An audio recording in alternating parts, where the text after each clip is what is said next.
Johnny Dollar. Like to hop aboard the next plane headed for the mighty sovereign state of Texas? Why not? And who dat? Jack Price here in Corpus Christi. Oh, hiya, Jackson. How about it? Well, you know I like that town of yours, Jack. I always have. But unless your company plans to pay the freight, forget it. I can't afford it. Now, you don't think for 1 minute I'd be inviting a character like you down here on just a social call? Why not? I'm a very sociable fella. Oh, sure. Especially when you're on expense account. Naturally. Or when your investigation saves us a lot of money and you can pick up a nice commission for it. Sure. But this time, pal, there's no way you can save us anything. As a matter of fact, if what I suspect is true, you'll only cost us money. Now, that doesn't make much sense. Doesn't it? Well, does it? Why don't you come down here and see? On expense account. Yeah, on expense account. But no extras. Bare minimum expense account. Right. No chance of a commission. None. But maybe just a nice little service fee, just for old time's sake? No. Oh, now, Jackson, listen, do you really think I'd accept an assignment like that from you of all people? I cannot tell a lie, Johnny. I think you would. You want to know something, pal? Yeah. You're right.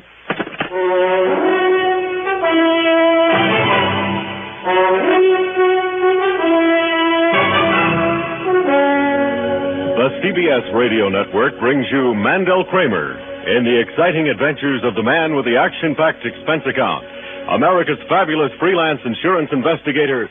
Yours truly, Johnny Dollar.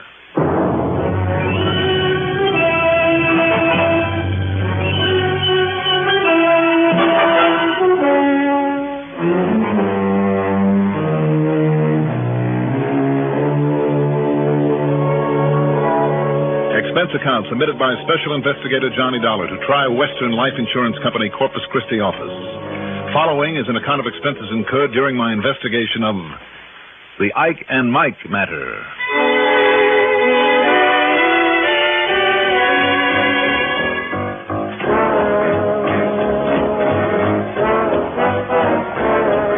Expense account item 1, $5.65 for a taxi out to Bradley Field. As for item 2, well, in spite of this demand for economy, I'm sure the company treasurer won't object to my not thumbing my way to Corpus Christi. So item 2 is $122.23 for a plane ticket. But to make up for it, after I got there, instead of a taxi, I took the airport limousine to the Robert Driscoll Hotel. That's item 3, $1.35. There I got myself a room, not a suite, mind you, and unpacked my bags. Yeah, who is it? What do you mean, who is it? Come on, open up. Jackson, come in. Hi, Johnny. Now, don't tell me you came around to make sure I didn't take too expensive a room. Sit down. Thanks. It's getting close to dinner time, Jack. Why don't I order up a couple of drinks? No, listen, Johnny. You'd better not. Oh, come on. Don't tell me you were that serious about holding down on the expenses. Well, I was and I wasn't, but something's happened since I talked to you on the phone. Oh? Like what? Well, what I mean is that's too late now. Too late for what? For you to do what I wanted you to do down here to see if you could do. What are you talking about? That is to say, look into this thing and see if I wasn't right about thinking maybe the best thing to do would be just to cancel the policy. What policy? I mean because of what happened just a few hours ago after I called you. Look, Jackson, this bush you're beating around is getting pretty big. What policy? To whom and for how much? And what's the matter with it? Okay. Straight life, Johnny.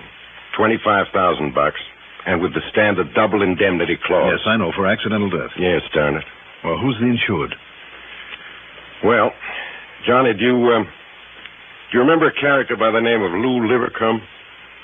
No, I can't say that. Wait a minute. Little Louie Livercombe, that slippery old stock promoter I chased all over the country a couple of years ago? Yes. And finally caught up with only to have a fast-talking mouthpiece get him off scot-free? The same. Oh, Jackson, don't tell me you issued a policy to a crook like Little Louie. No, I didn't. At least give me credit for some sense. But one of the boys in the office, a new kid, sold this policy to a Mr. Isaac Prellinger, better known around the local pool halls as Smarty Ike. And that nickname is a pretty good description of him. No visible means of support, just a smart, fast-talking bum recently in from San Antone. $25,000 policy, Yeah. When I found out about it, I didn't like it, but, well, I let it go through. Then, this morning, in a routine checkup, I found out who we named as beneficiary. Livercombe? Livercombe. No kidding. No kidding. And when the wheels began to turn in this so-called brain of mine, I mean, the fact that Ike bought a policy that big, though he apparently didn't have much dough. So maybe Livercombe put up the money for it on condition that he be named beneficiary with the idea of having him knocked off. Yes. And it wouldn't be the first time a crook like Louis tried to caper like that. But until I could be sure it's the same Livercombe, and the address we have for him is out in Eugene, Oregon. Oregon? Yeah. Boy, then he did clear out of where he'd been working when I caught up with him. Well, anyhow, that's why I called you. I figured if it is the same Livercombe, if you could find some evidence that he was paying for Ike's policy and planning to pull a fast one on us... And on Ike Prellinger. You're right. Then I'd have sufficient reason to cancel out the policy. Okay, Jackson. Let me get some dinner and a good night's sleep. No, Johnny. And I'll run out there to Oregon. Did you say no? It's too late. Hmm? The dumpy little shack over on West Maple Street where he lived alone. Yeah, what about it? Just a few hours ago. Burned to the ground. Oh? And Ike Prellinger was in it. Oh. Yeah. They're sure? Firemen, authorities, they're sure it was Prellinger's body they found there in the remains of the fire? No question of it, Johnny. Who identified it, Jack? I did. And I checked against the description on his policy. Oh, well, that's a pretty complete description. Oh, Tri-Western really goes overboard on that, Johnny. Not only a complete physical and medical history, but pictures, x-rays, the works. I know. And then just to make doubly sure, I had the lad who sold him the policy go over and take a look. Mm-hmm. So there's no question of it. The man who died in that fire was Ike Prellinger. So now we'll have to pay off to this Louis Livercombe. Like I said, Johnny, you got here too late. Maybe.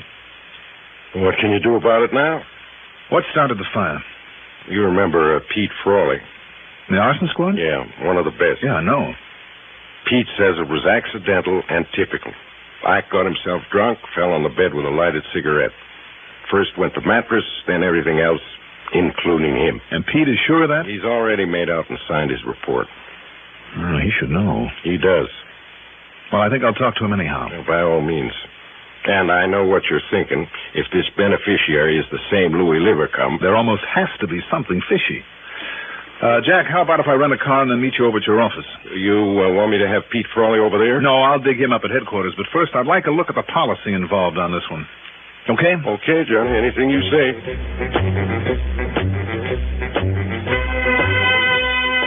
Item 4, $1.85 for a quick bite in the Robert Driscoll coffee shop.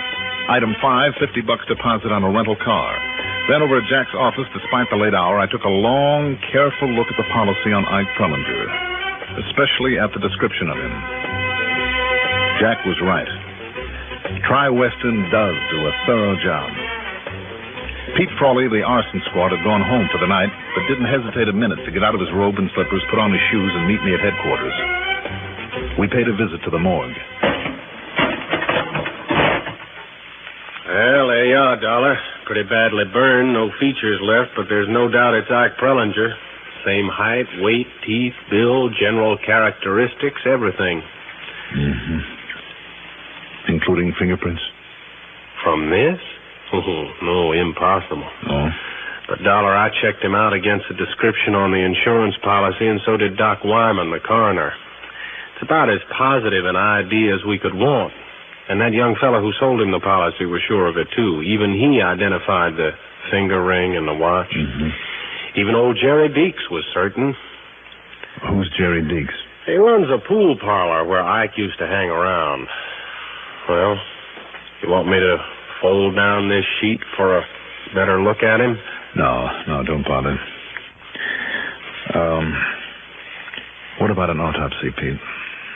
Now, you don't think I'd have made out my report before Doc Wyman did his autopsy. No, Dollar, this is Ike, all right, and there is no doubt about it. Jack Price tells me you said the fire was accidental. If you mean any signs of arson, the answer is no. There were none whatsoever.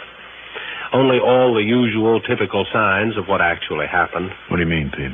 Well, a flock of empty whiskey bottles around.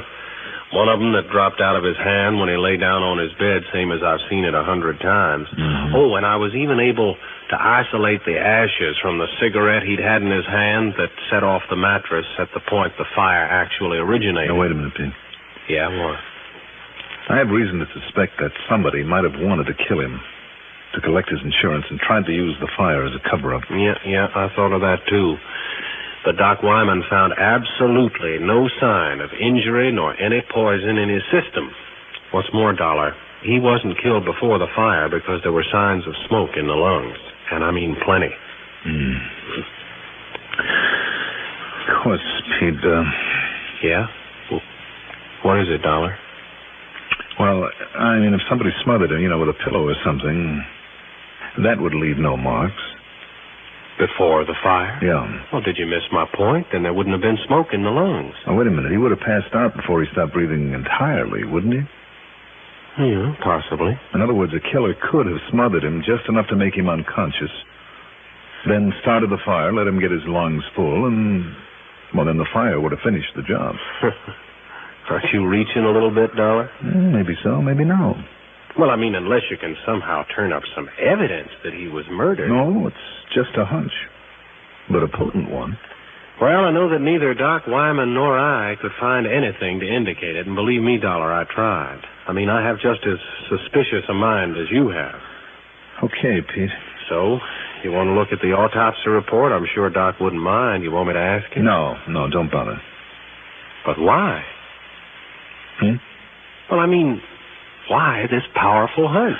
Oh, because of a man I chased halfway across the country a couple of years ago, who now lives in Oregon. I don't get it. He is the beneficiary of Ike's policy. I still don't get it. I think maybe I better fly on out there and pay him a visit.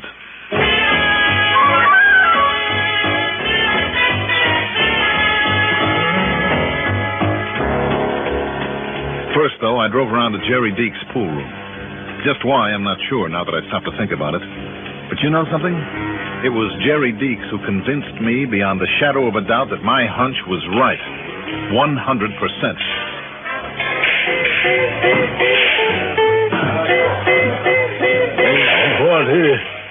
What he done for a living, Mr. Dollar? Yes, Mr. Deeks. Anything Ike Perlinger made, he made right here, sir. Yes, sir. You mean with a pool cue? One of the steadiest shots I ever see. Most consistent, too. Yes, sir. In spite of the way he liked his liquor? Ike, liquor never would touch it. You sure of that? No, sir. Never touched it, sir, and I know. Well, how do you know? Well, I tried to give him some once, like a sort of present for the way that he's brought a lot of customers in here. Said no, he did. Said such stuff was nothing but poison. Thank you, Mr. Deeks. Thank you very much. Yes, sir. For what? You may not know it, but you've said one word to me loud and clear. Now, what's that, sir? Murder.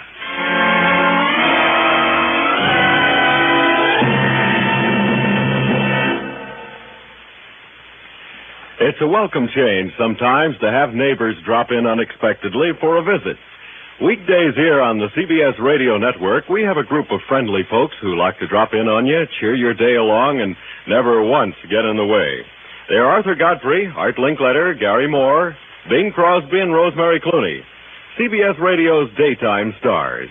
Every weekday, they furnish fun and frolic mixed with music at this lilting location on your radio dial. Tune in the daytime stars. They're good company.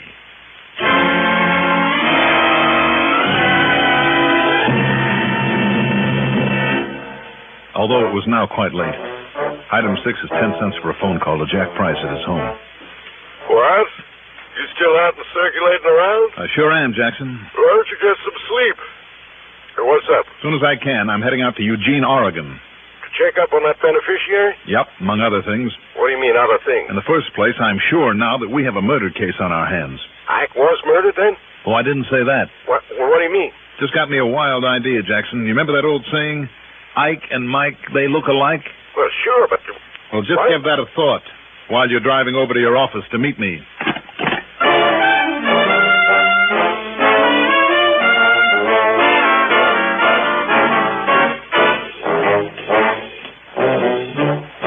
minutes later, in Jack's office, I took another look at Ike Pellinger's policy. I also went over the original application for it, and particularly the medical report and the x-rays.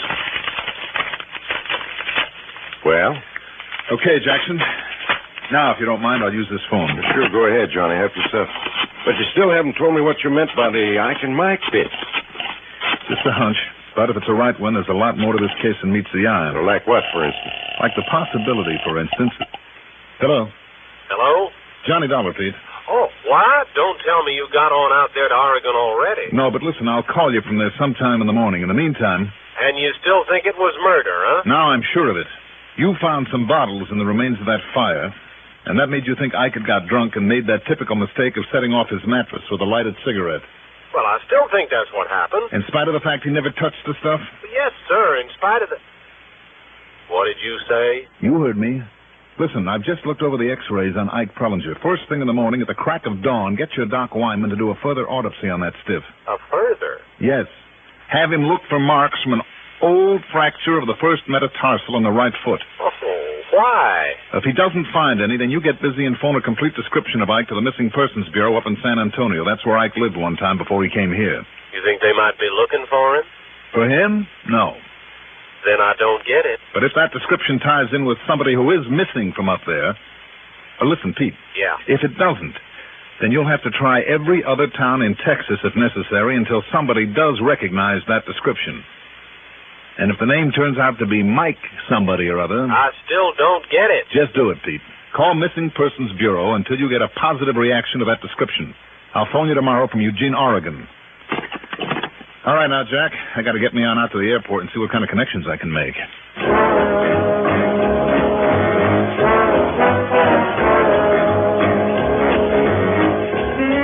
The connections I could make were anything but good. Item 7 is $199.75, and my routing took me to Houston, to Los Angeles, to Portland, and then finally Eugene. Because of the stopover at every point, it was well into the next morning by the time I got there. Item 8, $12.50 for a cab to Lou Livercomb's place off Deming Road, out beyond the Fern Ridge Reservoir. It was the kind of modest, well-kept sort of home you'd expect a retired country gentleman to live in, rather than a crook. The reason for that high taxi charge is because I asked the cabbie to wait for me. Remember that. As for Livercombe, he was the same suave, slippery old character I'd known 2 years before. Yes, I heard from an old contact of mine that Ike Pellinger died down there in Corpus Christi. Too bad, darling. He was an old friend of mine. Yes, so I understand. As a matter of fact, he made me the beneficiary of his insurance. I've already mailed in a claim. Why did he name you, Livercombe? Why not? We used to work together, Ike and I. You still working together? Don't be ridiculous, Dollar. How could we be if he's dead? Tell me, where have you been the past couple of days? Right here. I haven't gone out beyond the mailbox for nearly a week. Mm-hmm. Can you prove that? Yes, I can prove it. Ask my next-door neighbor, old Morgan. I've seen and talked with him 2 or 3 times every day. And Mrs. Teller on the other side.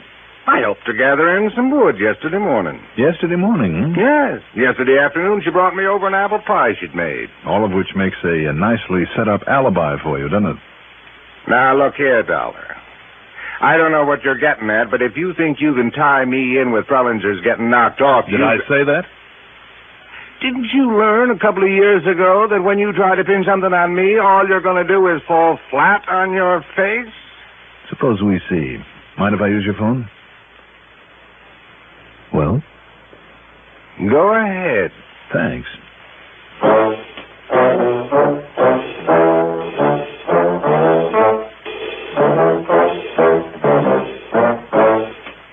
The call was to Pete Frawley at police headquarters back in Corpus Christi.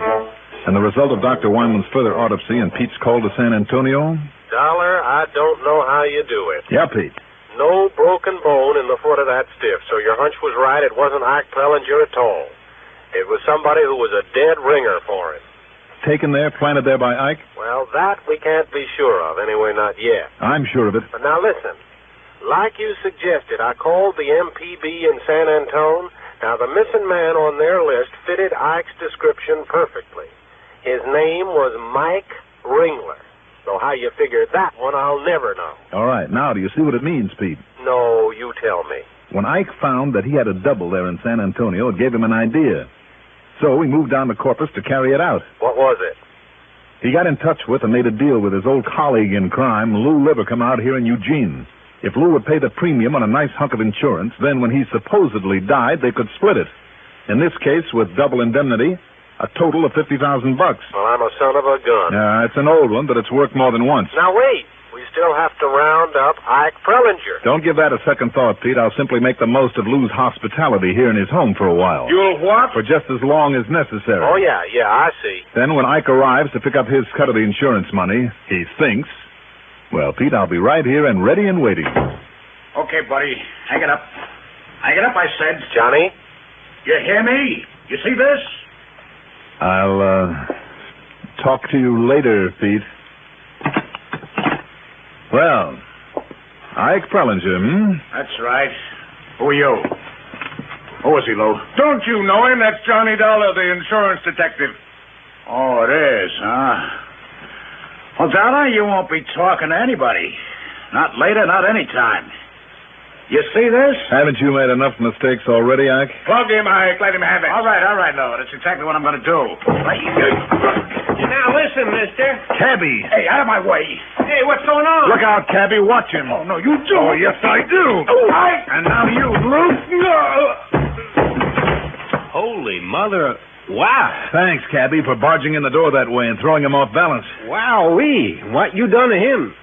Say, what goes, anyhow? Plenty. I'll tell you all about it while we drive these babies into police headquarters.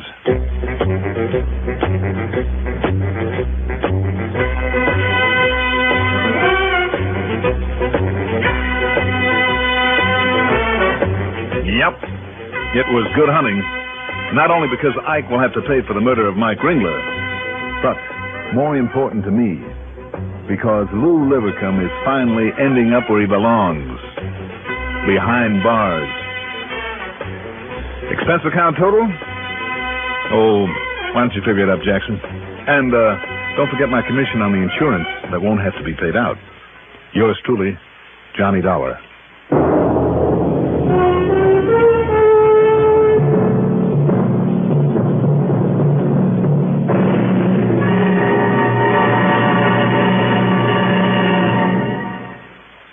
And now here is our star to tell you about next week's story. Next week, only the shadow of a doubt locks up the case for me. Join us, won't you? Yours truly, Johnny Dollar.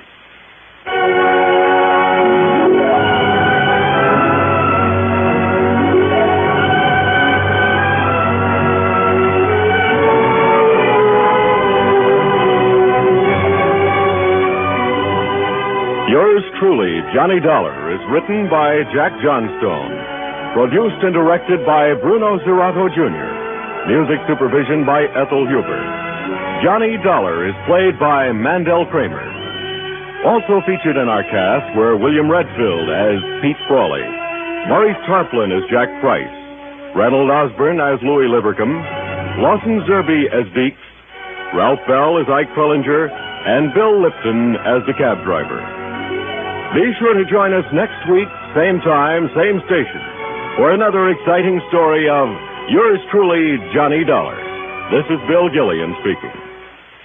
If someone you know has had an accident or an operation, the chances are he was given blood or blood plasma to prevent shock or to replace lost blood. Or perhaps one of your children came down with the measles and was given a shot of gamma globulin. That required blood for its manufacture. Whenever emergency arises in accidents, operations, or disasters, blood is urgently needed. And there's no time to get it after the emergency arises. It must be there, always ready for immediate use. The agency that collects the blood for our military and civilian hospitals and keeps blood banks all over the country well stocked is the Red Cross. This is only one of the countless invaluable services performed by this wonderful organization. One of the ways in which you can help the Red Cross is by giving blood regularly. There are many other ways you can help, too, doing various kinds of other useful volunteer jobs. Right now, during Red Cross Month, join and serve and help the Red Cross stay on the job for you. You've been listening to the OTR Gold Network. Find more classic radio at otrgold.com.